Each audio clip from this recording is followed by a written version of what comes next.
See that we did keep a little bit of our crowd. Thank you, senators and representatives, for joining us. It's 1 p.m. and at this time we have our State Department of Education Superintendent Richard Woods, who will be joining us. Superintendent Woods, are you already on board? I am here. All righty, the floor is yours. Okay, if we can just go ahead and load up the slides, I think. Let's go ahead and get the presentation started.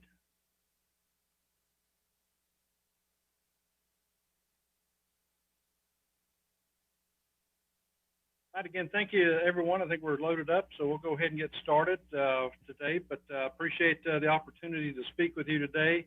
Look forward to giving you a few updates on our agency's response to COVID-19 and our plans for moving forward. And then after I give my remarks, this will be followed by our Chief Financial Officer, Russ Brome. We'll give an update on the agency's budget. And after that, we'll be available for answers. Also joining us today will be Matt Cardoza, one of our policy leads if need be. So we'll go ahead and move to the next slide, please. And I want to thank each of you for investing in Georgia's students. I think first and foremost, you have had a wonderful commitment to Georgia's children and the investments you made in public education over the last several years. We've been through some tough decisions, or when tough decisions were required as a result of declining revenues. You prioritized QBE funding. You provided additional funding to expand the APEX program and support student mental health, and you provided a much needed raise for teachers. So on behalf of myself and all the educators and support staff throughout the state and our districts, I do want to say thank you to each member of the General Assembly for your ongoing support, and that of the Lieutenant Governor and the Governor himself as well. Okay, next slide, please. Again, as you know, COVID-19 has had an immediate impact on education. I think it was kind of hard to imagine last March that all of a sudden, we got word that we were closing down. I think initially I thought this would be maybe a 2 or 3 week endeavor, but unfortunately, as we found out and as the virus began to hit hard, it gave us a different look. We were able to close down schools successfully. I think one of the big things that we looked at last year was that most of the direct learning we had covered. I think we were getting ready to get into our testing system or season. And so I think as far as content, we were in good shape. What we have looked at is that, it did become a challenge as we, began to look at virtual. I think we found some things out throughout the state of, where we were. We worked to improve some of that learning. Again, many of our districts, provided learning packets. Also, we were involved in trying to figure out how to, feed a lot of our students, who were desperately in need with that and meet our obligations. I do appreciate, Agricultural Secretary Sonny Perdue and providing Georgia with a lot of waivers in that area, which made that possible. But once we, got into that, we immediately began to look at what school would look like for perhaps a year-long process in which we would have to deal with the virus itself. What you're seeing on the screen, is kind of a map of before the holiday break and, where we are currently. And I think that as I looked at one of the things that I've had the pleasure of doing is that I have visited probably 49, plus schools since August. Our districts have been doing a great job at really focusing on keeping our students and faculty safe, addressing, the need for safety as we've, looked at that. And that's whether, driving our kids, on buses, feeding them, looking at also, teaching, instructional models, whether that's virtual or not. Also my hats go off to Dr. Robin Hines with Georgia High School Association. We've, recently completed our football season in good order. But prior to that, we had girls softball, girls volleyball, and boys and girls, cross country. So, school has been taking place since August. We had, initial rollouts and things did look a little bit different throughout the state. You can clearly see as we look at that, a snapshot of the instructional models being offered in the different areas. Again, looking at the both maps, the blue represents a district offering 5 days a week in person, with instruction, typically with an option for virtual instruction if the family chooses. So again, most of the state, when you look at our before holiday break, we were face to face when you look at district wide. I visited, a good many of these districts. Instructional models did vary as we looked at moving forward. We look at, the districts in green, they, offered a hybrid, which is an an A day, a B day, in which, on the A days, part of the students came in, on B day, the other half of the students came in. And then, of course, we have kind of the, peach color, and that represents districts that have been, were fully virtual from day one. And so I think, one of the things that I appreciate with, Governor Kemp giving us the choice throughout the state to make that decision at a local level. Probably on average, as I've traveled throughout the state, we were probably about 70%, face-to-face instruction, throughout the state. Again, looking at some districts, they were around 90%, or if not over 90% in face-to-face instruction. And of course, we do have, some of the districts that have been virtual. Looking at where we are currently with the map, we're, seeing some things that we're looking at, as we try to roll back. We did have some spikes with the COVID-19 after the Christmas and Thanksgiving break, so we are having to adjust with that. Our districts, again, this is, some work in which we did work with DPH, and a lot of this reaction is to the guidelines that we currently work under. But that being the case, you'll see that a lot of districts are beginning to the process of rolling back in.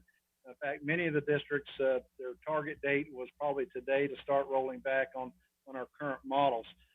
This data, again, is reported to us locally by the school districts, and the landscape does change quickly. So there may be some minor discrepancies, depending on what, was going on at the local district. There have been some changes, but as I shared, by and large, we're having school. We've been successful with that.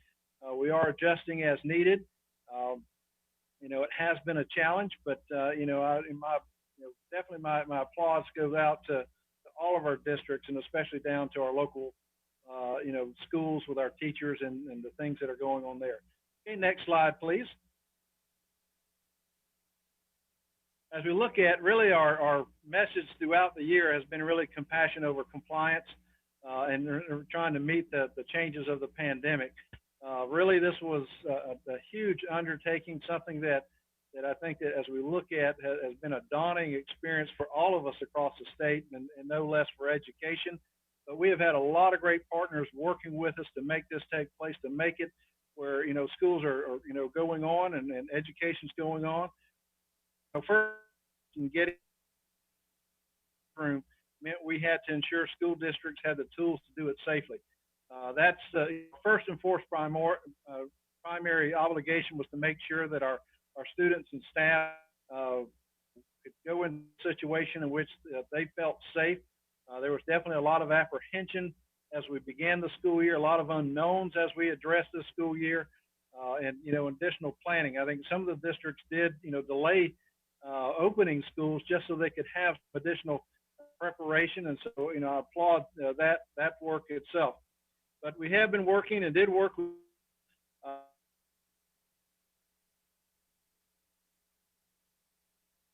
disinfected and sprays to every district in the state. We also worked with the Georgia Department of Public Health to issue general restart guidance, and with school and district staff and other stakeholders to issue specific guidance on connectivity, distance learning, mental health, school meals, and facilities. So this was a very comprehensive plan.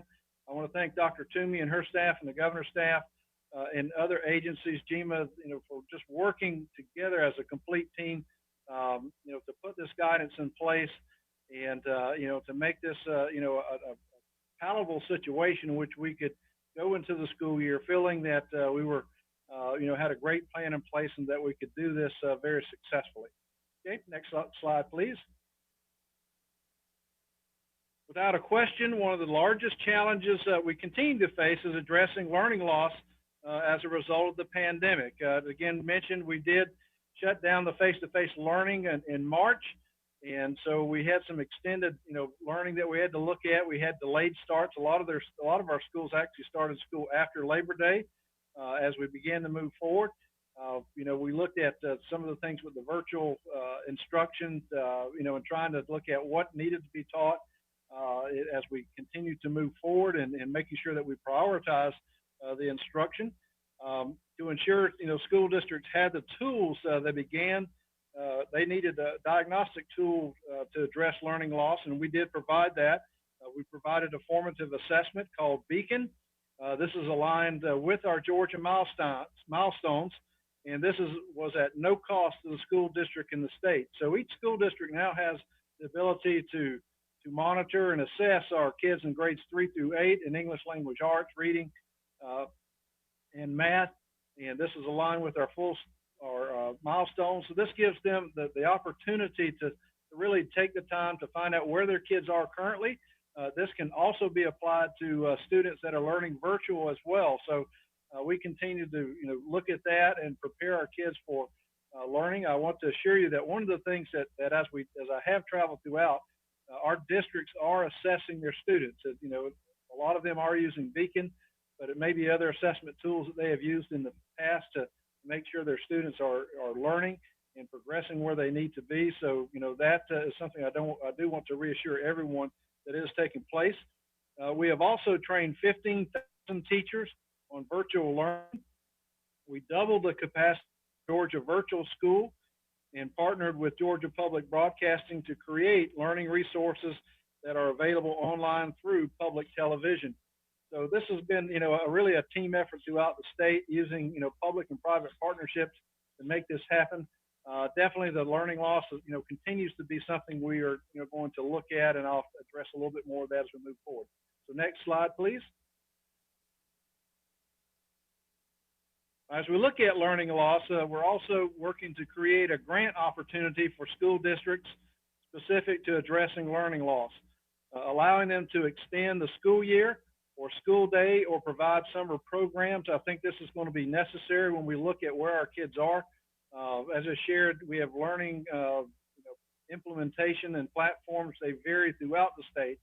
And one of the things we are looking at, and as I instructed my staff, even probably as early as October, that we have to start preparing for the summer, what that is going to look like.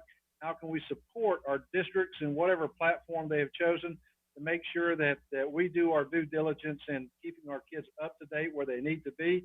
So I think this will be a continuing ongoing process, but we are very excited. We are using all our resources throughout, the department to lean in and support our school district. Dr. Stephanie Johnson in school improvement is doing a great job. Dr. Caitlin Dooley as well in school, in our teaching and learning. So we're trying to provide as much resource and support to make sure that our kids do not lag behind where they need, but if we are needing to extend learning opportunities, that we need to move forward. I think that's one thing we will definitely focus on and continue to make a priority as we move into the summer months or get closer to the summer months.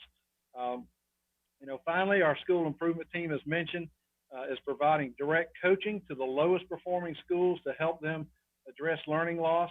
That has included modifying school calendars and daily schedules to address learning loss with increased class time. It could be tutorials, intervention blocks, and summer programs. So we're committed to make sure that no child, falls behind within our state, that we continue the great progress that we are seeing, and have seen over the past 6 years as we continue to move forward. Okay, next slide, please. One of the big issues I continue to hear, and as I've talked with superintendents and those at the local level, is the issue of connectivity. Looking at how can we make sure that those that are choosing a virtual option, that they have the tools to ensure that their children can stay engaged, that our teachers and have the resources they need to make sure they can conduct with their students on learning. I've seen various learning models. In cases, you've had nothing but virtual teaching. I've been, I think down in Tift County where teachers live, and this was with students, in person and also at home at the same time. But you'll see that a lot of great things have gone on with that. At the start of the pandemic, we did have an estimated 80,000 student households across the state that did not have access to wireline internet service. To close this gap, we did partner with the governor's office and private funders to deploy school bus Wi-Fi rangers to districts, and again, providing, hopefully trying to provide internet access to our local homes, and especially in maybe housing projects, which have probably been more effective with that as we move throughout the state. We use federal CARES funding to ensure all schools have broadband signal extenders from their buildings, using federal funds to issue 21 million in digital learning grants to schools and form partnerships with major carriers to allow districts to purchase discounted mobile internet plans. And that's one of the things that actually was, kudos for working with our private carriers. I want to thank Chris Shealy and Dr. Osborne here at the DOE for the work that they did. So we continue to look at that. I know the governor's office is looking, I think, in their budget to provide internet connectivity throughout the state and improve that. That's something I think we are finding out that it is something that we desperately need, I think, for an educational standpoint, and also even workforce development as we continue to move forward. But that has been probably the biggest concern, as I shared, as I've talked with superintendents, throughout, is the virtual aspect of learning, what that has looked like, some of the challenges that still are out there, maintaining that connectivity and providing, resources. But we are going to continue to look at that, improve that, and I think in the days ahead, as we move forward, we will make improvements. The Georgia Virtual School is an outstanding model that we have, and I think trying to look at how can we expand that to our local school districts as well, and provide seat time for our students will be a much needed addressment as well. Okay, next slide, please. Again, one of the things I think we've all been concerned, we talked about the whole child, and definitely the meeting the challenges of the COVID-19 experience goes beyond just the academics, and we've also worked to address, I think, the mental and physical health of our issues as the pandemic has continued. Here, school districts have served and delivered over 111 million meals. I think, as I shared, this has been a daunting mission that even during the summer we continue to work with our local school districts, and also working with US Ag and Secretary Perdue, Dr. Lynette Dobson here in nutrition, to make sure our kids and families have been fed. That mission has continued. Right now, we're able to still feed all of our students throughout the state. What you'll find is that I think that our schools, we probably become the largest food delivery service in our state. Many of our schools, in working to address some of the concerns surrounding the viruses that the students eat in their classes. There are rotations during lunch. I think with some of the social distancing and the reduced student attendance has helped that.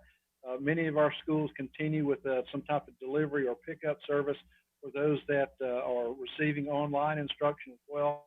So we and that across the state, but also we've also issued guidance on staff and wellness issues. We've worked to decrease the focus on assessments, accountability, mandates can focus students' health first and foremost. We continue to make sure that that is a commitment for us. Our districts have been doing a lot. We've been working with our guidance, counselors, our school nurses, and people in programs to make sure that we are trying to alleviate just some of the byproducts of the COVID-19 virus. So again, we know that by and large that we need to have our kids, face to face, but some of this isolation, some apprehension definitely has played a part in some of the things we look at. But also, it's not just for our students, but also for our staff as well. Many of our staff are, a little bit older, I guess, and so some of them have health concerns, and so we are trying to make sure that that does play a part in what we are dealing with and how we are addressing that across the state. As we look to the future, next slide, please. Again, one of the things we look at even during the pandemic, I've been committed to make sure that we continue to improve and provide our children with an exceptional experience that prepares our students for life. We are continuing to push forward with a vision that focuses on the whole child and ensures a well-rounded education for every student in the state. You can view our full roadmap to reimagining education on the URL on the screen, as well as our 2021 legislative priorities. A lot of things we're continuing to look at is looking at graduation pathways, accountability, looking at testing, looking at providing our kids with the most relevant education that they can receive, so that they can be successful, whether they go into the military, into one of our vocation or technical colleges, four-year university, or straight into the workforce. And so I think you'll be very pleased at what we are looking at and have decided to put our priorities on during this legislative session and beyond. Okay, next, please. Again, looking at the budget, what I am looking at, and some of the things we have looked at as far as some of our priorities. I specifically want to highlight for you today, that the COVID-19 pandemic has made it clear than ever that addressing students' mental and physical health and well-being is an urgent need. And you as a body have been at the forefront of addressing student mental health, including providing funding in recent years to expand the APEX program at the high school level. And I want to thank each of you as members of the General Assembly and especially for the budget committees for this. We do believe additional funding dedicated to school counselors, along with funding for state level and school social worker and school nurse positions, would equip schools with continuing responding to our students' needs. And so that is a request here. Also expanding, I think, looking at the military family liaison position, which would strengthen, that group of students, and something that I think would benefit all of us throughout the state. And again, trying to really reach out that there's more to education than just the academic side, but providing and meeting the basic needs of our students will help prepare them and get them ready to learn in the days ahead. Okay, next slide, please. Okay, at this time, I'm going to turn this over to Rusk Rome, our Godot Financial Officer, and he'll address some of the budget concerns, and then we'll address some of the information that has come up through the chats. Okay, Rusk, I'll turn it over to you. Thank you, Superintendent. Thank you for the opportunity to present the governor's recommendations for the department's budget.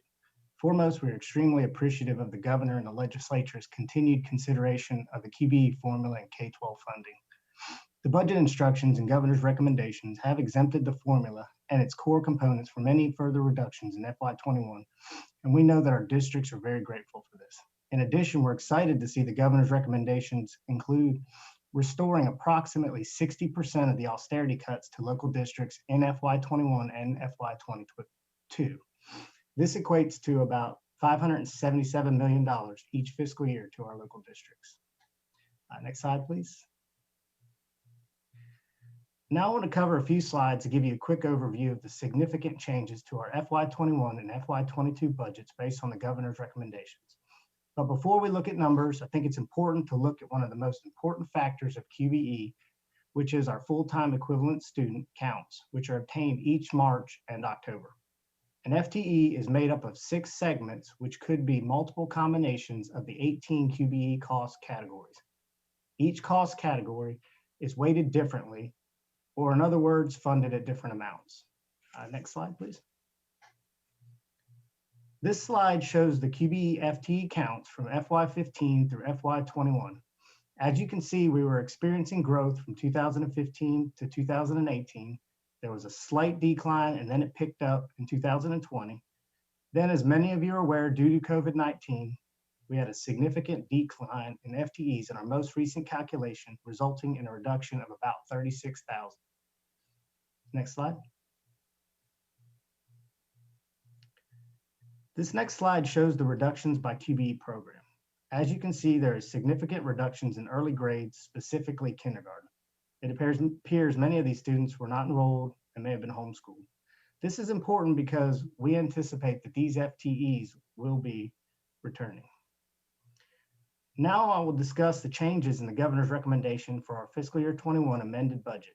It is important to note that while we did see a significant FTE decline, this will not result in any funding decreases for local districts in FY21 amended because they are held harmless. Next slide, please. As you can see on this slide, the most significant changes are the restoration of the austerity cuts. This results in about $568 million restored in QBE. All other LEA austerity reductions were also restored, approximately $9 million. And as I said earlier, this budget does include restoring approximately 60% of all austerity cuts included in our initial FY21 budget. Also noted in QBE is the midterm increases for growth and charter school supplement. The final significant change to the FY21 initial budget is in our testing program. As you may recall, our initial FY21 budget was reduced in anticipation of the U.S. Department of Education waiving testing requirements in 2020-2021 school year. Our request was denied, and as a result of federal law requires us to test. This increase of $5.3 million will allow us to perform these tests and satisfy federal law. Also included in our testing budget is a one-time increase of $1.1 million in order for us to update the Georgia milestones, GKIDS, and Keenville assessments to align with our new math and English standards. Next slide, please.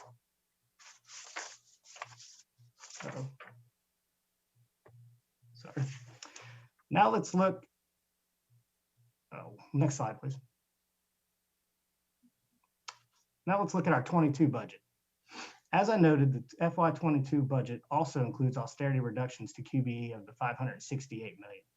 This restoration will put out austerity at about 4.09% of the base as compared to around 10%, which was initially used in our fiscal year 21 budget. There's also a formula increase of $114 million for training and experience in health, and an increase of $36 million in the charter school supplement for new schools. Also, there's a TRS increase of about $57 million due to the contribution percentage increase from 19.06 to 19.81. You'll notice there is a reduction to QBE of about $166 million due to the enrollment decline. This is related to the 36,000 FTE drop I noted earlier. I would like to bring up that this amount could be reduced next year when we utilize the new counts in March and October for the fiscal year 22 amended budget. Finally, in QBE, I think it's important to note that school nurse funding will be held harmless and not reduced due to the decline in enrollment in this recommended budget. The testing budget also has an increase in FY 2022 of $5.3 million, which is needed to perform the necessary testing requirements as I described earlier in law. But I would like to mention that $633,000 of this increase was funded through savings that the department has realized as a result of reducing our footprint at the Capitol and transitioning to a remote workforce model. Next slide. This last slide, one more. Oh, back, I'm sorry.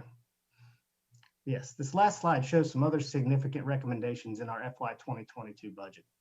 This includes a repeat of the restoring of 60% of all austerity cuts in non-QBE programs, totaling about $9 million.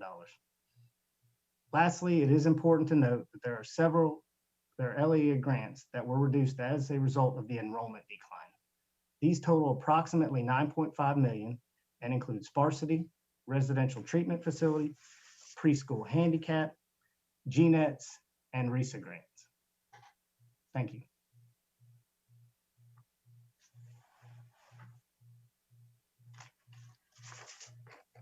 That does conclude. So we're open for any questions that you may have at this time. I think it's, oh, There we go. Thank you, Mr. Rome, and thank you, Superintendent Woods, for summing up roughly 38% of our budget in about 20 minutes. So good job on that part. We do have a few questions across the room. First, Representative Chokas. Thank you, Chairman. Superintendent Woods, this is Mike Chokas. Good to see you. I've got a question about the state chartered school, and were you still teaching the students with the handicap for the vision and for the hearing through virtual, or how did you still have in person? How did y'all accommodate those students in the state charter schools? I think that with those, looking at the I guess diagnostic tool, I think this, of course, definitely has to be done face to face. I'm not sure. See, Matt Cardoza, he works with our charter issue. That can you add any information for Representative Chokas? You muted, Matt.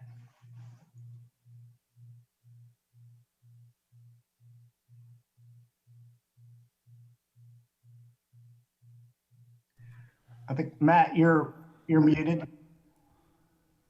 My apologies. It's the phrase of the year, right? Sorry, I was muted. Our state charter schools are very similar to the rest of our traditional districts in that they've got everything from hybrid models to in-person models to completely virtual. Many of our state charter schools did do delayed openings after Christmas season. So many of those, if I've looked at, they're coming back. Some of their plans were to come back in person today. And again, much like some of our traditional districts, they're having to look at COVID numbers to determine whether they can do that. And I hope that answers the question you were looking for. I would just add this as well, that as far as IDA, and again, you're talking about special education students, and we are obligated to meet what is on their IEP. Representative Chokas will kind of reach out and find, maybe look at districts to see how they did this, but we are not immune to meeting the obligations that are presented by IDA. Thank you, Commissioner. Thank you for, or Superintendent, thank you, Cardoza. Thank you for putting on a tie for us, Matt. It was nice to see you there. Also, Yes, sir. Senator Beach. Thank you, Mr. Chairman. Superintendent Woods, how much would you say we have invested in a child that starts in our system at K through 12 when they graduate? Is it $100,000, $125,000 in the public education system? Definitely that would vary from, as far as looking at just from a state perspective. Roughly, I think we invest about $8,500 per student each year, and that's statewide. Of course, that will vary as far as looking at from district to district, depending on local supplements and revenues that they put in. So, you're looking probably close to at least K-12, probably in the neighborhood. We got 10, so $120,000 somewhere in that ballpark area. Yeah, and I just add to what Superintendent Woods said is, within the QB funding formula, there's a lot of variables with whether or not you got to look at whether or not it's a gifted, a regular student, kindergarten, high school, and then or special needs, and then whether or not there's supplemental federal funding associated with that child. So it can be a very, very large number.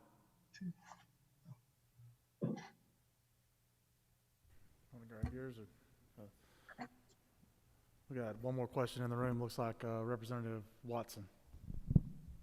Thank you, Mr. Chairman. Did I hear correctly that we lost 36,000 students this past year? Was that the number? Well, it's actually the FTEs, so it wouldn't be the 36,000 students. It's 36,000 segments were reported less. Now you could look at that and say, kindergarten, that's I believe it was like 10,000, about 10,000 students less in kindergarten, but that's from last year. So, kindergarten, we're going on what districts report to us. So if parents decided to hold their kids home and never enrolled them in school, we wouldn't have those numbers. And we have another FTE count coming up, so we'll basically be able to give you a much better picture. I think what we have found out, and again, my experience is traveling throughout the state, is that some parents did delay sending their kids to school, but as we continued to move forward and they found out that we were having a lot of success, they did begin to send their students into school. So, unfortunately, we cannot give you a clear count at present, but our official count, will take place once we have the spring count. So, we'll be able to have a full understanding of how many, roughly how many students, were held back. What we have found out is that many of these students that, I guess based on FTE, they do tend or have tended to come from our younger grades. And so that's where we're seeing perhaps, some of the loss at that time, but it does appear to be in that segment of kids. Thank you, Superintendent. We have a few questions online. Chairman England, if you'd like to go ahead. All right, Mr. Superintendent, we've got a few that have come into our chat box. One of them, Representative Belton, is just asking for you to expand a little bit on the military liaison and what that person will be doing for the military children and helping them to assimilate. I think if we look at the military liaison position, this is a group of students that definitely faces a lot of challenges. I think that as we move forward, we want to make sure that we address those needs of our military family. A lot of them rotate into and out of the state, making sure that their transition is smooth, that they are providing a great education as they do come in, supporting families. What you'll find with them is that many of them have either one or two spouses that are deployed at a certain period of time. So a lot of I guess not necessarily hardships, but a lot of concerns about how our students and these students would be adjusting definitely needs to be taking place. And for us that, we have to invest military throughout Georgia. And as many of you know, if not all, know that we have states military, the base locations and the numerous base locations that we have throughout. I think this would also to Washington, D.C. and branches of government or branches of the military that we are committed to looking after their children. One of the things you look at is that when anytime a military family goes into a state, they want to make sure that their children are looked after. And I say that as a former military child. My dad served in the United States Navy for 20 years in active service, 10 years reserve. So this is something that I'm well, familiar with. And I think that, providing that and showing that we are, concerned, that we are committed to meeting the needs of our military students, it sends a big signal up to Washington, D.C. I think as, we always look at this and, looking at an economic development, perspective, in case, BRAC does become an issue, we've got to show Washington, D.C. that we deserve to keep the bases here in Georgia, that we are looking after their families. And I think having an individual, whose sole responsibility is to look after the needs of our students, but also I think to expand them, that looking after our ROTC program would be a great signal, for us throughout the state. Okay, next question up, Senator Orrock is asking, do you feel like that with the change in administrations on the federal level that the testing requirement may change as well? That's a possibility. I know that with my counterparts throughout the U.S., we have been having discussions of looking at what testing, should look like. There's, I guess, motivation, a lot of innovation out there, and so we could potentially see, the proposed secretary, was a sitting, state school superintendent. He understands the challenges that we all have faced in some of the conversations that we've been a part of. So definitely, I think that definitely will be something that comes up and something that we will continue to push throughout.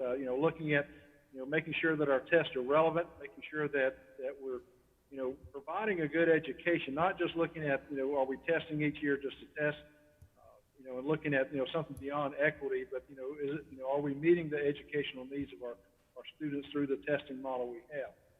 Many cases today we've looked at You know, what I've always referred to as the autopsy report is just an annual yearly report, but, you know, yes, within the state, you know, we actually have a pilot going on where we're looking at formative testing, you know, where we can measure in real time where our students are and perhaps do a better job in picking them up. Because, you know, one of the things we definitely are focused on is making sure students move, you know, forward, you know, in an appropriate manner. And not just seeing them, you know, collectively as a whole, but I think we do need to see our students as individuals. It would be great if they were all on the same page at the same time. But, you know, if you've had a child, I mean, you know that that is not, you know, each one's a little bit different. And for us in education, it's no different as well. They have different home situations, different backgrounds. You know, I think about students that, you know, have English language learners. They come in with a different, you know, group of challenges, perhaps our special needs students as well. So we run the gambit, and I think that, you know, if we look at testing and doing something that is more individualized and personalized, we can come out better. But as I do look at the forward, I am very hopeful that we'll see some flexibility or continued flexibility from the new administration. And Representative Williams and others are asking, and I know you've heard a lot about it, we've seen it in the news, as it relates to teachers being added to the priority list for the vaccine. I know that your hands and the governor's hands are somewhat tied based on the CDC recommendations and where they fall in the 1A, 1B, 1C sort of thing, but just going to see if you had anything else to share there. Okay, I'll turn this over to Mr. Cardoza. He's been working directly with that and can give you the most pertinent information. So, Mr. Cardoza, if you could, please.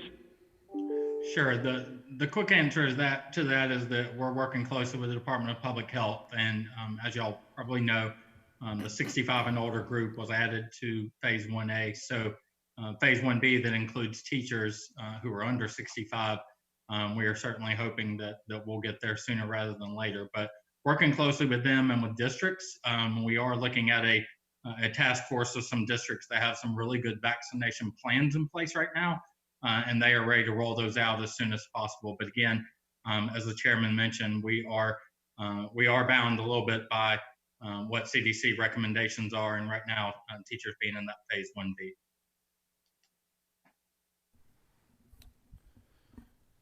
Thank you, Mr. Cardoza. Thank you, Superintendent Woods, as well as Mr. Russ or Rome. Thank you for being present here as well. I think we've exhausted the questions that have come in online at this time, as well as those in the audience.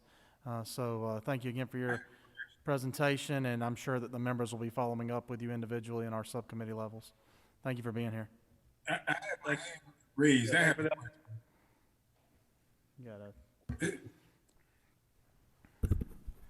Hello? Representative Bruce, if you don't mind, do your question in the chat box. We're trying to limit and not be doing the. I know we've got the capability, but we're just trying to keep a little control in case somebody that's not welcome decides to show up and try to entertain us. Okay.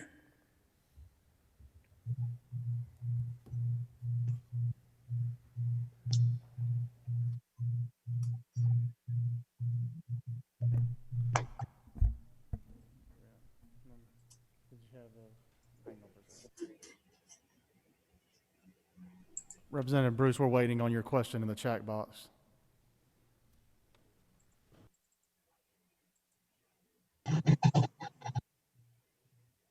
Problem is I don't type that fast. No problem, thanks. Yeah, I'll go ahead and pass because I don't want to hold everybody up, but it was a real quick question. Yeah, go ahead. We have the time, and you've earned the right. Please go ahead. To go ahead and ask it? Yes, sir. Go ahead. Okay.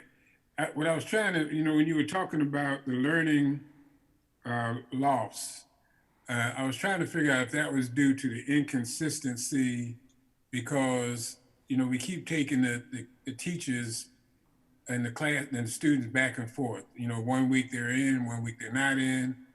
So is it the inconsistency? And if that's the case, would it not be better to focus on trying to become experts at distance learning so that we could have consistency? I think as you look at uh, the various models definitely could play into part. The consistency of being in and out. As I said, we have to follow the Department of Health guidelines. But one of the things we have learned is that many of the cases that if you have a school system that is basically a virtual option with a live option, you have the capability, but also you have the experience. So we do have teachers that have been doing this all along. In many cases, what you'll find is that teachers have been teaching online and also within on a virtual platform. In some of the cases, we have found out that you have to look at various home situations. We have some of the parental support that definitely has been an issue.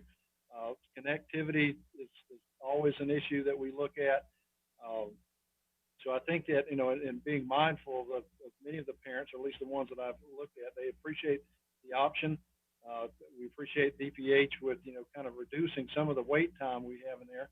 And to be honest, I think that to address your question as a whole, one of the things we look at is just the quarantining. We haven't necessarily seen a wide outbreak of the virus throughout our schools, but because of guidelines, that has caused the biggest issue. But our school districts have, done a good job at providing that capability where possible. We continue to learn. This is something I think that, to say that, could we do this, throughout the state? We have sports across the state.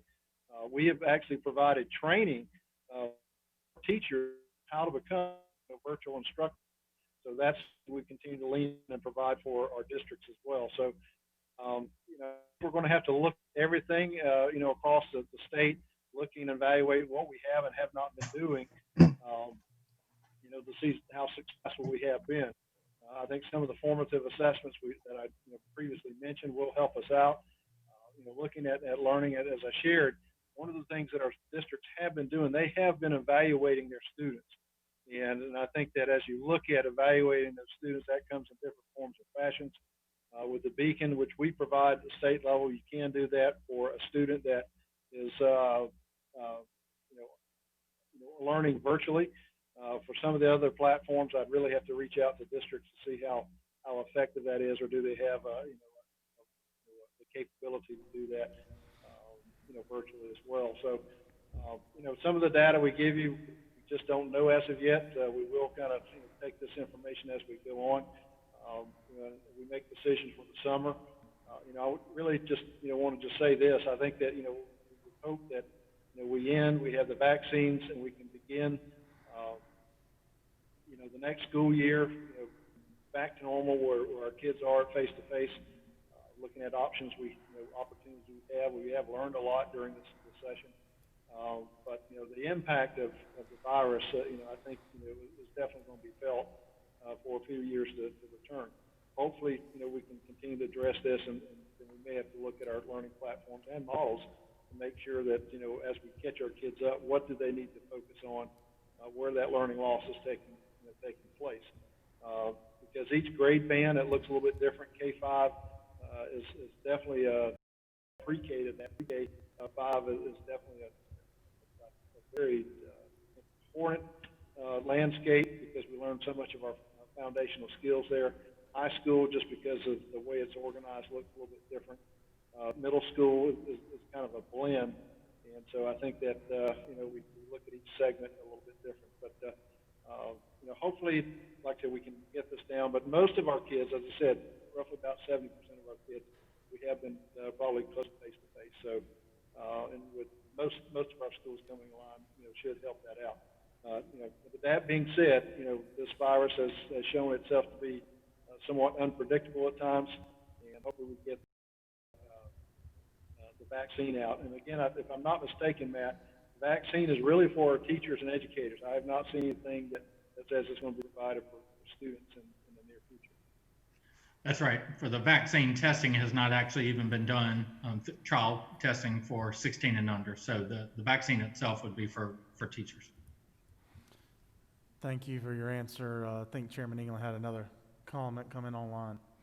Yes, we got one more question. It's from Chairman Dickey, and he's just asking, with the governor's proposal on the restoration of QBE funds in the amended 21 budget, what do you anticipate that the school systems will be using those funds for between now and the end of the school year? Well, definitely, I think we talked about learning loss. Trying to make sure that some of the academic gaps are being met. It may be perhaps to address continued safety concerns, PPE, for some of this if allowable. Rusk or Matt, I'm not sure if you've heard anything directly across the state on those allocations. I know Matt, you worked with the allocations directly, so you might get better address that. Hey, good morning or good afternoon, Chairman Dickey. Yeah, I think it's going to vary all over the place. But in terms of some of the CARES funds, of course, they've been using them for that term the feds have said is continuity of services, and of course QB I think would be the same. So many of them, are trying to keep teachers and operations going. And while the federal funds certainly help, I don't think that props them up completely in terms of what the QB difference is versus how much they're getting in the federal funds. But the learning loss is going to be, I think, the thing that most districts are probably going to be looking for overall funding for us, because just in the virtual learning realm, as was mentioned earlier, it's been a struggle for many kids. And if we find that some of our kids have gone backwards and had that learning loss, then they're going to need those fundings for not just the immediate, but in the near future.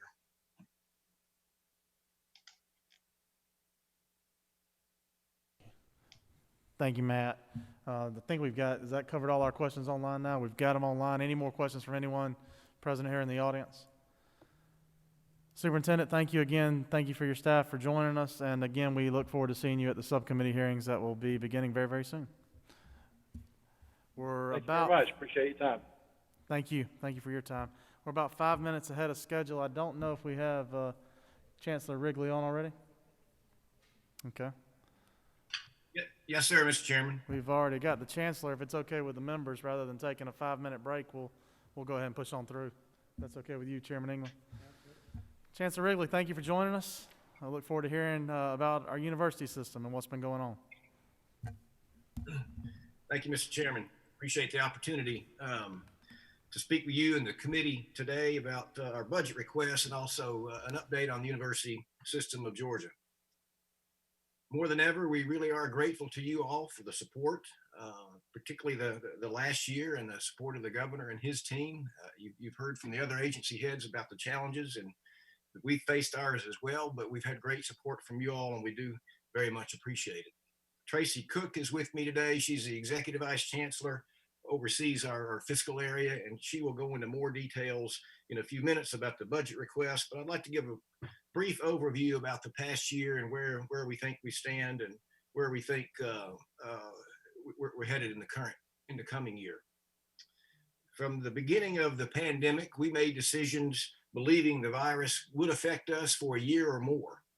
We had to think long term, we felt like. Our immediate focus was to be of service to Governor Kemp and the coronavirus task force. Across our 26 institutions, we have expertise as well as supplies and equipment, all of which were needed to support the state's initial response to COVID-19.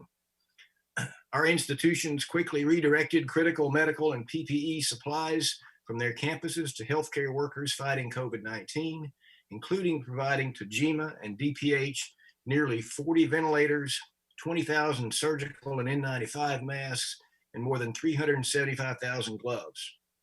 Our research institutions worked with the Georgia National Guard to help stand up a COVID-19 testing response, and Albany State University offered housing to traveling nurses in that community's early battle against the virus. In March, we made a rapid pivot to online-only education for the remainder of spring semester and through the summer. At the same time, we understood that the potential fiscal implications of the impact of COVID-19 would be a far greater challenge for everyone. We made a decision to refund almost $142 million in housing, dining, and other fees to students and their families who could not use those services because they weren't on campus. It had a financial impact on institutions on top of the other revenue losses, but it was the right thing to do. Auxiliary operations such as professional education programs, study abroad trips, and space rentals were also canceled, bringing campus revenue losses over the 2020 spring and summer semesters to about $350 million. A portion of these losses were offset by federal stimulus funding through the CARES Act. Institutions received around $157 million in CARES money, which partially covered the cost of refunds and rapidly moving to online instruction. Another $125 million went directly to our students, as required by the CARES Act and the Federal Department of Education, to offset their own financial costs. CARES did not offset all confirmed losses experienced by our institutions, but it helped, and we are grateful for this federal support. We also understand the pandemic's impact on this state and its economy, and the need for you all to adjust to it. As a result, we originally did not receive funding for enrollment growth this fiscal year, but as you know, Governor Kemp has recommended these funds in his amended budget for the education agencies and for next year, and we are very grateful and strongly supportive of this recommendation and respectfully ask for your support.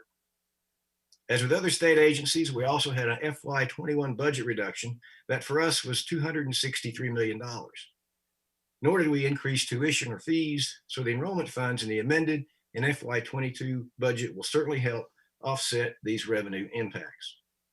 You all understand the importance of the funding formula for our institutions. Enrollment is up system-wide, but this comes as revenues are constrained.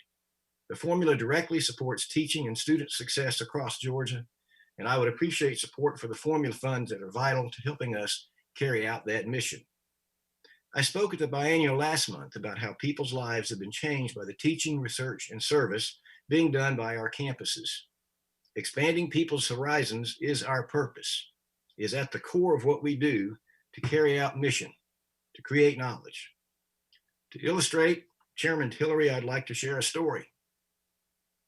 A policeman stopped a man in a car. He had a pig in the front seat with him. The policeman asked the driver, "What are you doing with that pig?" "You should take it to the zoo." The following week, the same policeman saw the same man with the pig in the front seat of his car again. Both of them this time were wearing sunglasses. The policeman pulled him over and said, "I thought you were going to take that pig to the zoo." The man replied, "I did. We had such a good time, we're going to the beach this weekend." When we succeed, we do expand horizons. As we went online last spring, we also quickly shifted our attention to planning a fall return to safe in-person instruction.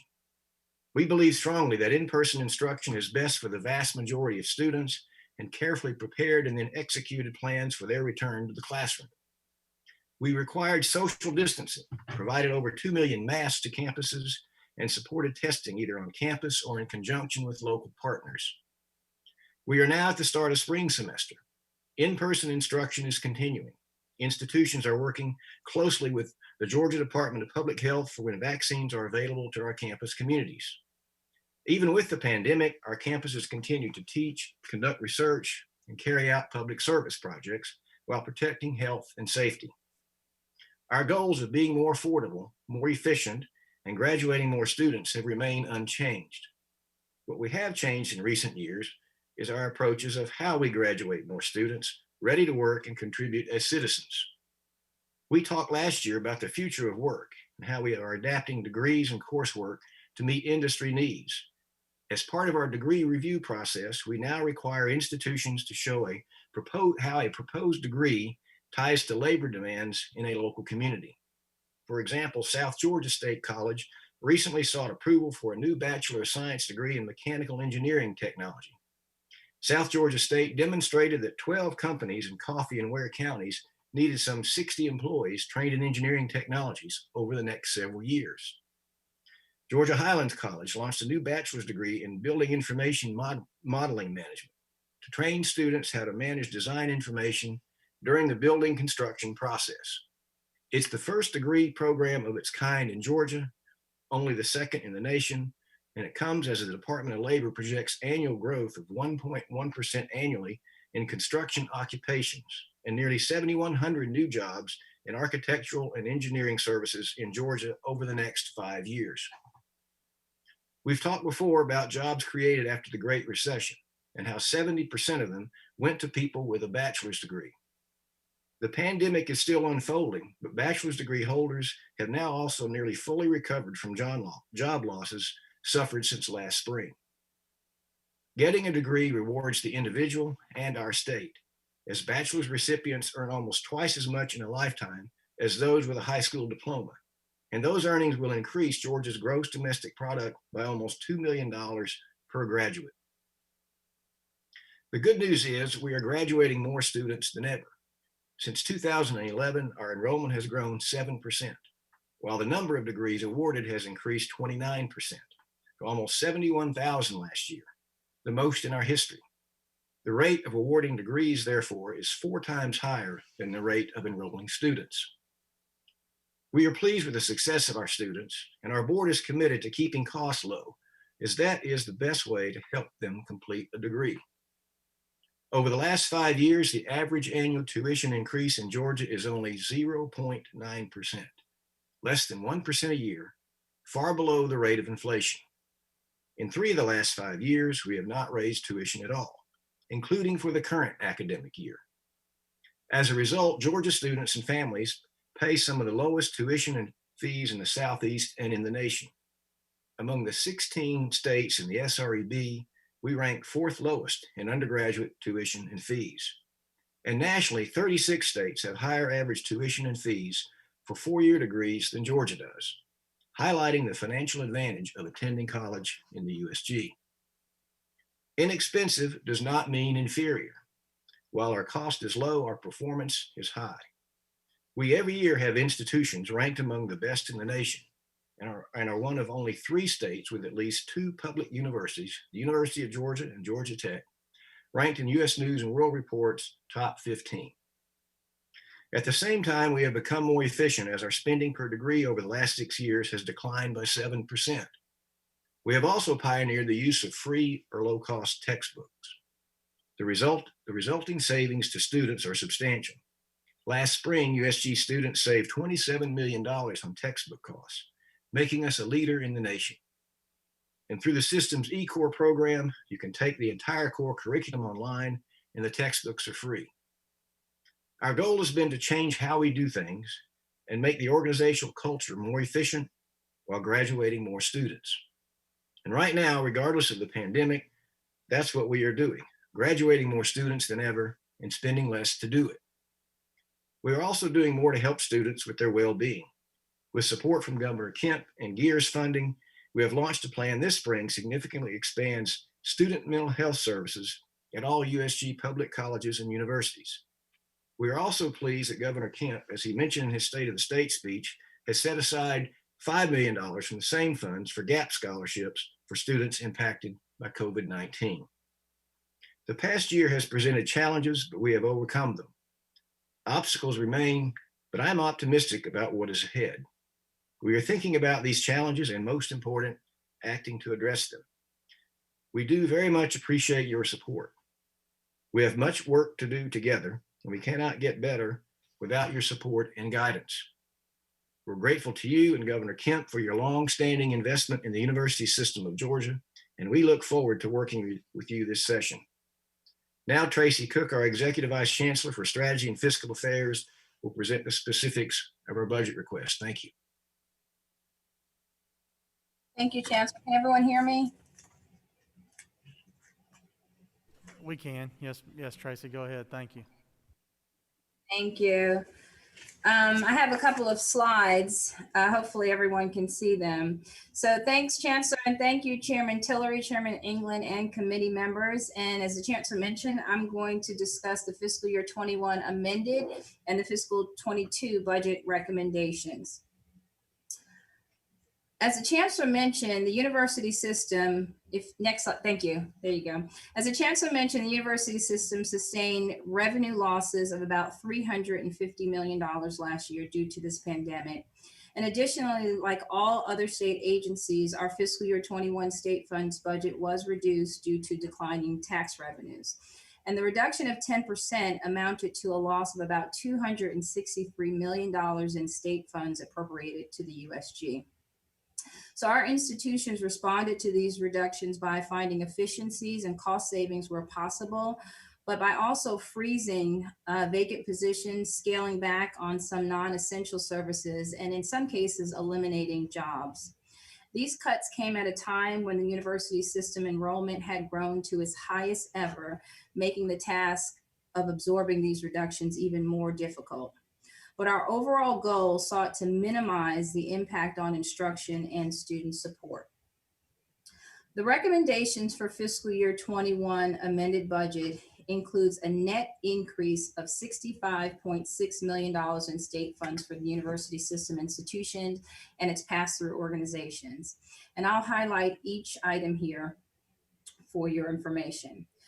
The first is the increase of $70.1 million for our enrollment growth and facility growth across our 26 institutions.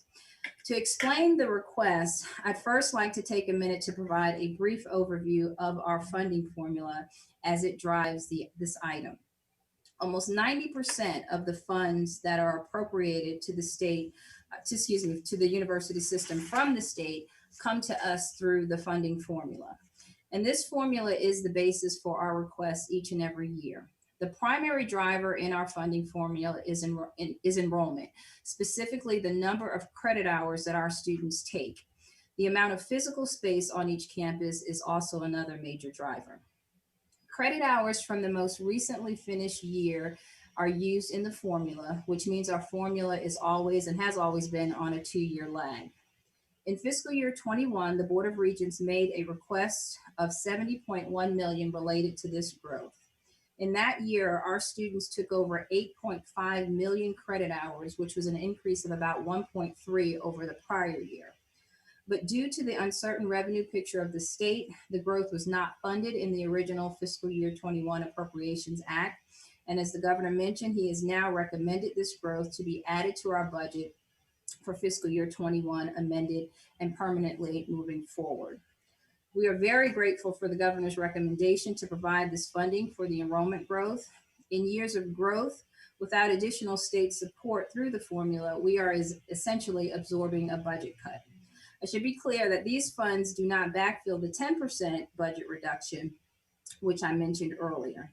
Instead, they provide for the basic support for the growing instructional needs of our system, such as faculty and technology and other support services that are needed for the success of our students and help them to graduate on time. These funds help maintain quality and affordability for our students and our increasing student population. The university system's teaching, research, and public mission is a people-driven enterprise. These funds help fill or expand faculty and staff positions that are critical to instruction. Some of these positions include advisors, tutors, financial aid officers, etc., and more. And because we are halfway through the year, we will not be able to incur a full salary and benefits for some of these positions, but we also have an opportunity to address one-time maintenance and technology needs that have been deferred on our campuses due to budget reductions. This includes classroom upgrades, increasing Wi-Fi capabilities around our campuses. Additional uses of these funds in fiscal year 21 will be directed to student safety and health enhancements. Moving on to the next item, the fiscal year 21 amended budget also includes, also includes $4.7 million that was added last year to support payments by the USG to the teachers' retirement system. The teachers' retirement payments were to begin in fiscal year 21 for a subset of employees who are optional retirement plan or ORP members who were originally part of TRS. The legislation that required this payment was actually repealed subsequent to the passing of the Appropriations Act. Therefore, these funds are no longer needed and are being returned back to the state. And lastly, the Georgia Military College has received an additional $217,000 to offset austerity reductions in their prep school. Next slide, please. Moving to the fiscal year 22 operating budget, the governor recommended a net total increase in state funds of $131.4 million to support the university system. This slide summarizes the adjustments to our budget. The first three items are related to the health and retirement and impact all of the programs within the Board of Regents. This includes our teaching program and our B units. So changes in the Board of Regents health plan has actually saved money and reduced costs to the state by decreasing our employer premiums. We manage our plans by consistently reviewing claims data, negotiating strong performance guarantees, and just being vigilant in managing our vendor relationships. This $1.1 million budget reduction reflects these efforts. The next common item across all programs is the increase to reflect the change in the TRS rate from 19.06 to 19.81%. And you will see this change in other education agency budgets as well. And lastly, as previously mentioned, this is the change to permanently reduce our budget by the $4.7 million to return those funds back to the state, given the repeal of the legislation. Now I'll highlight some of the major items included in the fiscal year 22 budget related to our funding formula, or specifically the teaching program. The governor's recommendations fund $57 million for credit hour growth. As mentioned previously, these funds support increased costs associated with the growing number of students enrolled at our institutions. Again, they support hiring the faculty, advising, technology needs, and all of those things that are needed to support the student body. This increase is reflected of a 1.5% growth in credit hour production year over year. Our students are now taking upwards of 8.6 million credit hours in the given fiscal year. The next item is the state support for new academic square footage across our campuses, or maintenance and operation funds. The increase of 336,000 square feet generates about $1.9 million in state dollars. These funds are essential for the plant operations of our facilities and cover things such as utilities, custodial services, building maintenance, and other facility-related operational expenses. The next line item reflects the unfunded fiscal year 21 enrollment and M&O growth added back into our base budget that was previously discussed as a part of the amended budget. In the interest of time, I won't discuss every item on the slide, but again, you can see that the governor's recommendation for fiscal year 22 amounts to $131.4 million. Next slide, please. Now I'll talk a little bit about the capital budget. This slide shows the capital recommendation for fiscal year 22. The first item I will highlight is major repair and rehabilitation, or renovation. We call them MRR funds of $70 million. These funds are used to invest in our existing facilities and infrastructure at every campus. MRR goes a long way in addressing the current backlogs of capital maintenance and updating facilities, existing facilities, to meet current educational and safety demands. These MRR funds help keep our existing buildings maintained and decreases the need for new construction. The major categories of MRR include HVAC, roofing, regulatory projects, utilities, electrical, streets, and drainage. And MRR funds prioritize toward extending the life of a building, occupant safety and comfort, and code compliance. Each year, we ask our institutions to provide 3 years of MRR projects that could be addressed on their campuses. The most recent request is actually about $250 million based on their submissions. We believe the true backlog of deferred maintenance is probably higher. Next slide, please. The next few slides will highlight major projects in the other categories, the first being construction. This recommendation includes $104 million in funding for 7 new construction projects across our institutions. These construction projects will have a direct impact on student success, and many are supported by other fund sources such as private giving or institutional dollars. And these funds help advance these projects. In the interest of time, I won't go through every project, but I would like to highlight just a few. The agriculture facilities at Abac includes 28,000 square feet of new construction and the renovation of Chambliss Hall. The new facility would house the large-scale equipment necessary for modern ag engineering technology, precision agriculture, and forestry program operations. The Chambliss renovation will provide enhanced spaces for small-scale laboratory and service activities, as well as modern instructional space and faculty and administrative offices. This is important because Abac's ag and natural resource programs are leading suppliers of workers with the skills, knowledge, and experience for Georgia's largest industry. At Albany State, the plan is to construct a 20,000 square foot facility for nursing and health science simulation center. The facility will not only provide state-of-the-art simulation space for students to learn, but will also create opportunities to support and enable collaboration with other USG programs operating at Phoebe Putney's Albany campus, TCSG, and private programs within the region. The facility is expected to help alleviate the growing challenges of clinical student placements in acute care settings. And the last project I'll mention, is the UGA project. UGA will construct 75,000 square feet of new space for poultry science instruction and research.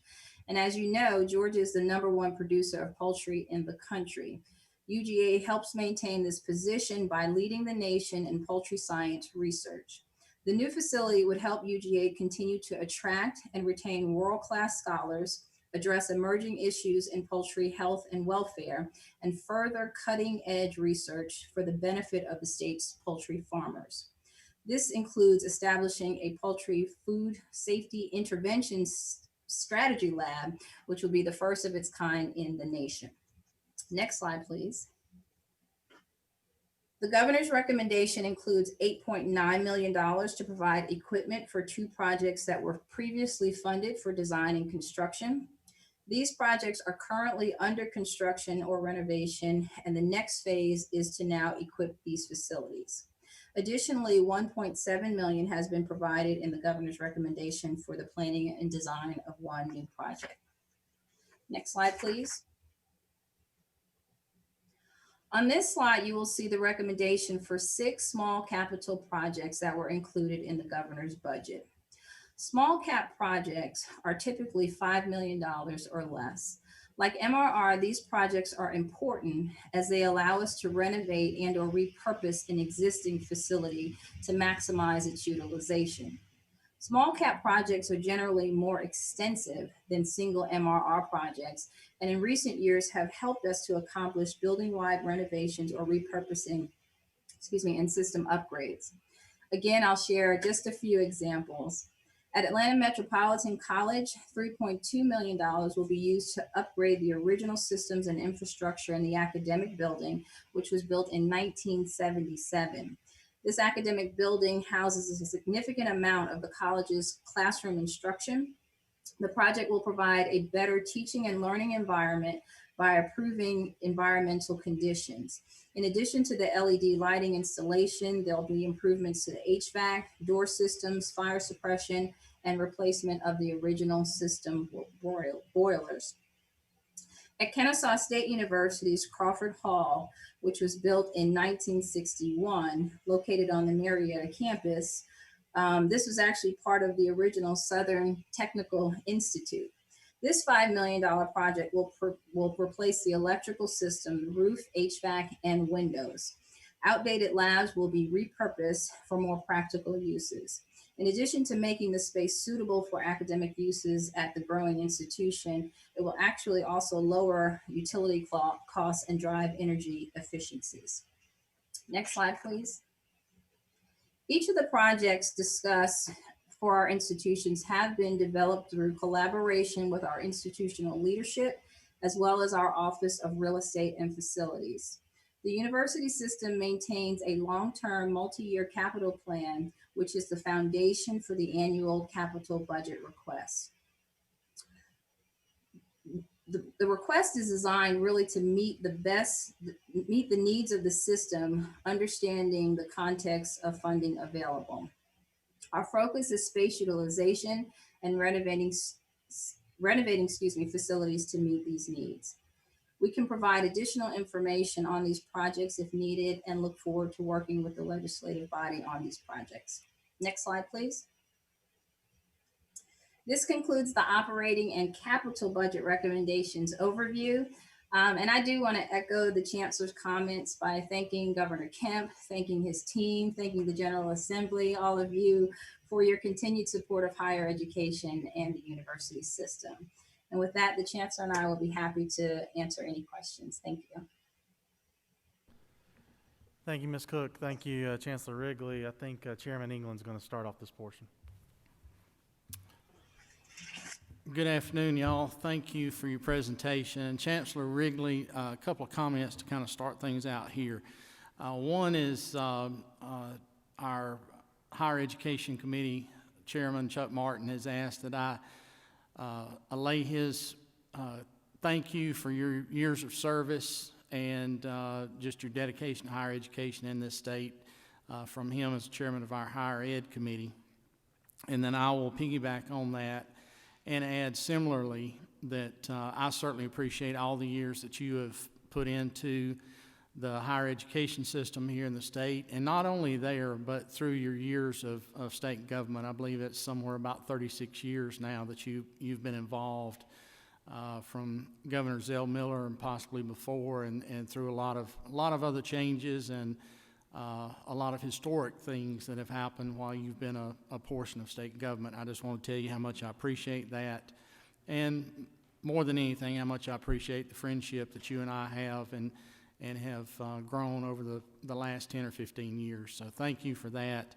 I will tell you that the pig joke was just about as bad as the one that you told a few years ago about the four-legged chicken running so fast nobody could catch it, but I'll leave that alone for now. But we do have a few questions from some of our folks on the chat, and I'll ask you those real quickly, and we'll probably have a couple here in the room as well. From Chairman Rick Jaspers,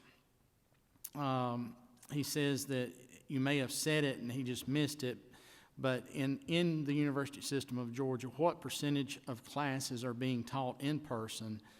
And is there a breakdown by school that you could get him? And then additionally, what percentage of the dorms are occupied currently? We can, thank you, Mr. Chairman. We can get that data. Not all of our institutions have started, and some of them have not gone through drop ed and the financial purges and that sort of thing. By the end of this week, about 23 of them will be started, and then by the end of next week, they will all be started. Then we'll gather that data, and we'll be happy to share it with you on the percentage of classes that are in person.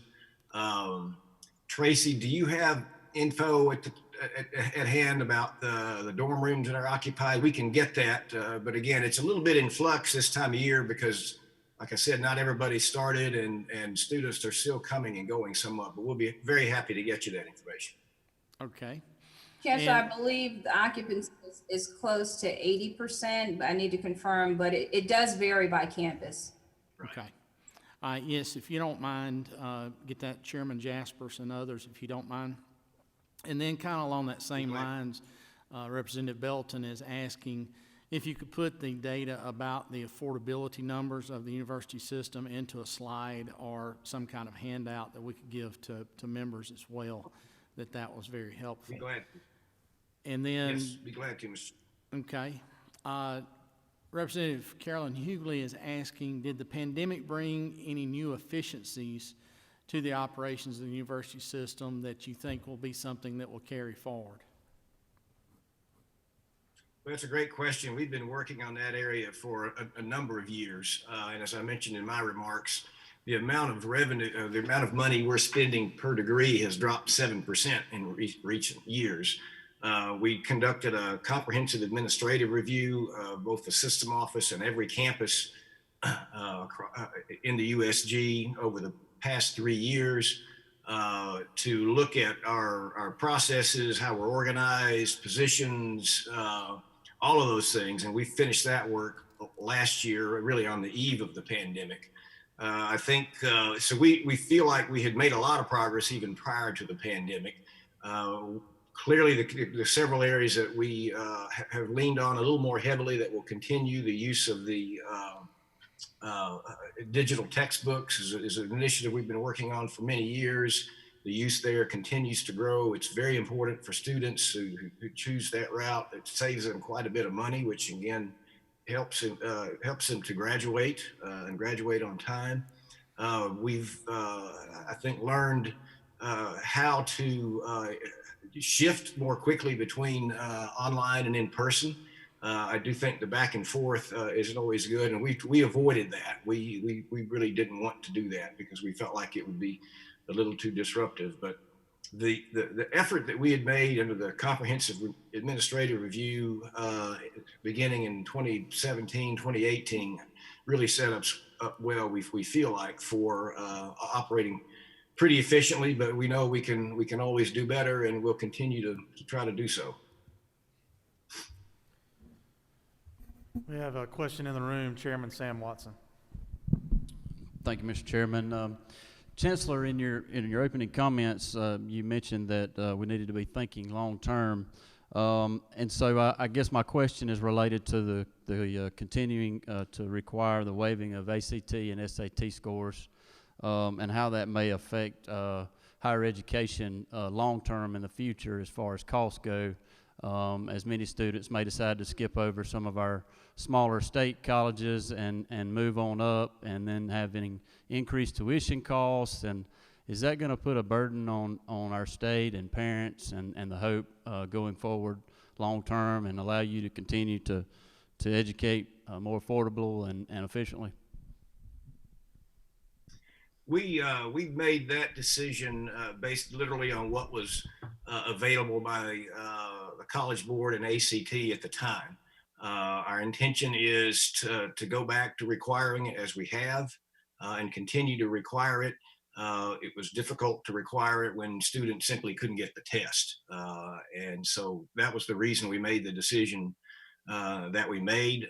We did make some adjustments in the GPA and other requirements to try to avoid, as you point out, students maybe moving up in sector, and we increased it again for this next cycle. But that is not we've not made a long-term decision on that. That was a one-time decision in anticipation that the testing companies will be able to provide their testing sites and have them protected. I noticed, I think there was something today maybe in the media that the College Board on the SAT is still working on a digital version of offering the SAT, which would certainly help. Of course, I'm optimistic that with the vaccine and moving into the spring and summer of the year, that this next cycle of testing will be able to take place, and we'll be able to go back to require the ACT and the SAT.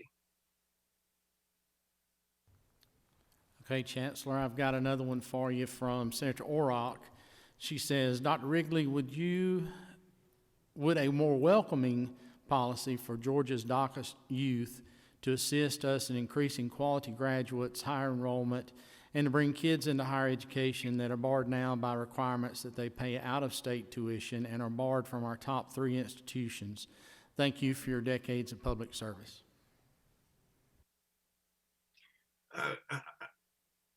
Are you asking me, what specifically is the question?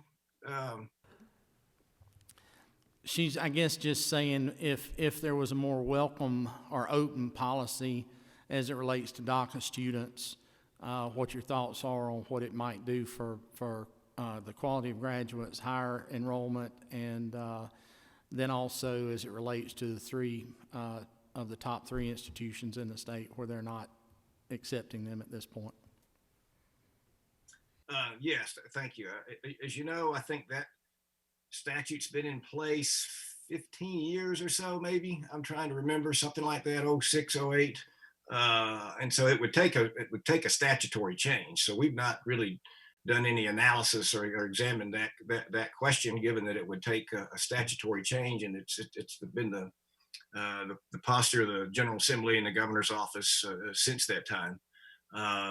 Some other states take a different approach. It varies quite a bit around the country.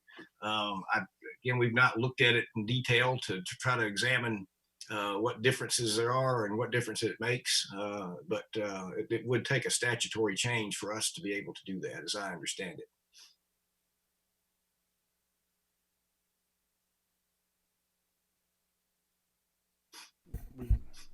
Chancellor, I think we had a question go up, but we also had a computer go down at the same time. But I saw the question briefly. I believe it was Senator Orrock again asking about needs-based scholarships. I'm sorry that I could not read any more of the question before it went away. No, as I mentioned, the governor has proposed, again, it's not using state funds, but money from funds related to the CARES Act. GEARS funding is what they call it, the Governor's Education Relief Funds, has proposed setting aside $5 million from that for gap funding for students who have been impacted by COVID-19 in a way that could potentially interfere with their either continuing toward a degree or finishing a degree. And we work with them on that, and they've been great on that. And I do think it's the kind of thing, and many of you are familiar with Georgia State and some of our other institutions that have developed gap funding programs to help students of need and students so that they don't get to their third or fourth year or are unable to finish a degree. Several other institutions have done a good job of raising private money. It is an important tool with respect to providing scholarship money. It does help students to get that last mile, get that last semester in. It is amazing the numbers of students who get to the 90, 100-hour mark and are not able to finish. And a lot of things happen in the student's life and career, and help explain that. And certainly one of them is financial challenges. So we're supportive of that $5 million pilot program, and are supportive of those kinds of efforts.